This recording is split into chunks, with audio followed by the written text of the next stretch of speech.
মোরা সারাদিন যাই খাই না কেন, শাক পাতা, ডাল ভর্তা, সবজি, মগো কিন্তু মাছের ঝোল ছাড়া চলে না। মোরা হইলাম বাঙালি। কারো পছন্দ বড় মাছ, কারো পছন্দ ছোট মাছ, আবার কেউ খায় পোনা মাছ। যখন যেটা পাই সেইটাই রান্ধি। ছোটকালে মায়েরে দেখছি কোরাল মাছ আইনা রসগোল্লার মতো গোল গোল কইরা কাইটটা ধুইয়া লবণ আর লেবুর রস দিয়া মাইখা থুইয়া দিত। এরপরে হেটারে রসায়ে কষায় রান্ধতো। আর এই রান্না যদি হয় তেল ছাড়া, তাহলে তো এটা স্বাস্থ্যের জন্য খুবই ভালো। আর এখন চলতেছে রমজান মাস, রমজান মাসে এটা তো আরো উপকার। আর যেহেতু আপনাগুলো আজকে তেল ছাড়া রান্না শেয়ার করবো রেসিপি, সেক্ষেত্রে এখানে একটা সতর্কীকরণ আগেই আপনাকে দিয়ে রাখি। সেইটা হলো গিয়া, আপনারা কেউ মাছ রান্নার সময় খুন্তি ব্যবহার করবেন না। আর কথা না বাড়ায় এখন আপনাগুলো আমি রেসিপিটা শেয়ার করি। আপনারা তো এর মধ্যে দেখেই ফেলাইছেন ভিডিওর মধ্যে যে আমি ব্লেন্ডারের মধ্যে পেঁয়াজ, শুকনা মরিচ, কাঁচা মরিচ, রসুন, আস্তা ধনিয়া এবং কিছু পরিমাণে পানি দিয়া ভালো করে ব্লেন্ডার করে লইছি।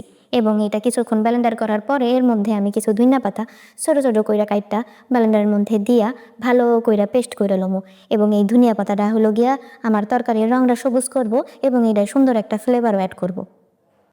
এইটা ভালো কইরা ব্লেন্ডার করে নিতে হবে এবং ব্লেন্ডার করার পরে এটা চেক করে নিতে হবে যে কতটা মিহি হয়েছে। এটা কতটা মিহি হয়েছে এটা তো দেখতেই পাইতেছেন আপনারা। রান্নার জন্য অবশ্যই এতটা মিহি করা প্রয়োজন। প্রথমেই কইছি আপনাদের লগে আমি আজকে তেল ছাড়া রান্না শেয়ার করবো। এই যে মশলাটা আমি হলো গিয়া ব্লেন্ডার করে লইছি, এইটা যে পাত্রের মধ্যে আমি রান্না করবো সেই পাত্রের মধ্যে একদম পুরোটা ঢাইলা লম। এরপরে যে মাছটা হলো কাইটটা লবণ লেবুর রস দিয়ে ভালো করে পরিষ্কার করে ধুয়ে রাখছিলাম, এক এক কইরা সব মাছ এই মশলার মধ্যে দিয়ে দিমু। আর এই মশলা মাছের সঙ্গে ভালো কইরা মাখাইতে হইব। মাছের এপিট ওপিট কইরা ভালো কইরা মশলা সব মাছের সাথে মাখাইয়া লইতে হইব, যাতে কোথাও বাদ না থাকে এবং সব মশলা মাছের সঙ্গে মিশে। ভালো কইরা মাছ আর মশলা মাখাইনো হইয়া গেলে এটা আমরা রান্না করবো। যে পাত্রের মধ্যে মাখাইছি আমরা ওই পাত্রই দিয়ে রান্না করবো।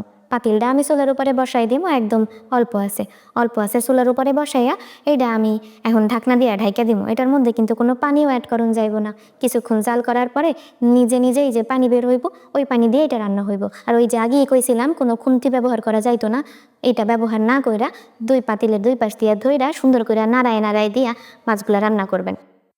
মশলা বাটার সময় ব্লেন্ডারে দিয়া তখন যে পানি অ্যাড করছিলাম ওই পানি দিয়েই মাছটা প্রথমে কষাইতে হইব। ওইটা ভালো কইরা কষানোর পরে এরপরে গিয়ে আমরা এর মধ্যে পানি অ্যাড করবো এবং এইটারে ঢাইকা ধিমি আঁচে রান্না করতে হইব, ধিমি আঁচে কষাইতে হইব।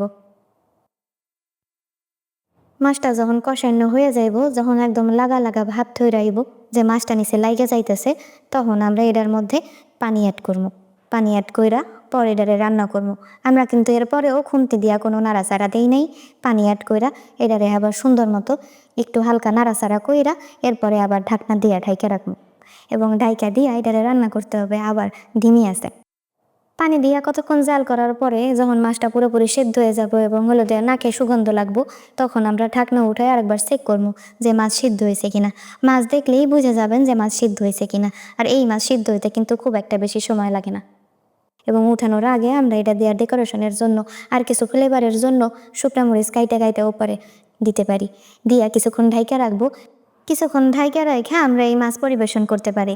আর এই যে মাছ গরম গরম ধোয়া ওঠা ভাতের সঙ্গে খাইতে যে কি মজা, একবার অবশ্যই আপনারা বাসায় এটা ট্রাই করে দেখবেন। যেহেতু এই মাছের মধ্যে তেল নাই, মশলাও সব ফ্রেশ, এটা আপনাদের স্বাস্থ্যের জন্য খুবই ভালো হইব। মোরা মাছে ভাতে বাঙালি, মাছ ছাড়া মগো চলে না।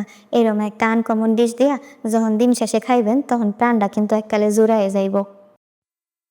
আর সব শেষে সাজান্নার পরে একটু চেহারাটা দেখেন, এখনই মন চাইতেছে গরম ভাতের মধ্যে ছোল দিয়া লইয়া মাইখা মাইখা খাই। আর মাছটা একটু দেখেন কত সুন্দর নরম, একদম দললেই ভেঙে যায়। আর মাছটা একটু দেখেন, উফ, দেখলেই এককালে জিহ্বায় পানি আইয়া পড়তেছে। কার কার খাইতে মন চাইতেছে বাসায় রাইন্দা হেলান, রাইন্দা গরম গরম ভাত দিয়া পরিবেশন করেন।